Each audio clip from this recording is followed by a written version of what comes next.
I'm standing in a little bit of bush on Red Hill overlooking Canberra, and beyond the lake there you can see the twin peaks of Black Mountain and further to the right Mount Ainslie, and the landscape itself goes drrr, drrr, like that. And in the Aboriginal language this area is known as Ngambri, which means a woman's cleavage. So the name of Australia's capital is derived from a big pair of tits. Is that respectful? I'll leave it to you to judge. This is Canberra, all this bit here, and this is the capital of Australia. If you ask any school child in Britain what's the capital of Australia, they'll tell you it's Sydney or Melbourne. As a matter of fact, most people in the world would think. But that's the very reason Canberra exists. They couldn't make their mind up between Sydney and Melbourne, and this is kind of in the middle between them. It was invented. Canberra is an Aboriginal word for meeting place. And so when the Federation got together in 1901, there was enough money to have a capital, and this happened in 1908. And they had a competition, believe it or not, design a nation's capital. And a guy won it in 1912, a woman called William Burley Griffin. Walter Burley Griffin, that's his name. And he did all this. This was his design, for which I'm sure he's roasting in hell. This is a man-made lake over here. It's probably the most inert, sterile town on earth. That's Parliament House along there with a big metal thing, like a lightning conductor, directly ahead of us. And there's lots of sort of grand driveways with triumphal arches and terrible, glorious sculptures. It's a bit like Russia. Personally, I think it's crap. But it must be said, the people who live here love it. I've got relatives here, and they love it. But I must say, it's not my cup of tea. But we'll go down and have a look at it, see what you think. People around here rather affectionately call this thing the Bugs Bunny. It's not that easy to see why, but if you just squint a bit... There. See what I mean?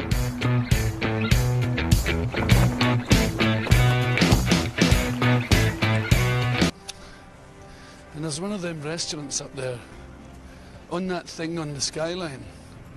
You know, you can... it's a revolving restaurant for people who like to spew after the dinner. OK. If a man were to stay very long at Canberra, he would probably be afflicted with something worse than anthrax.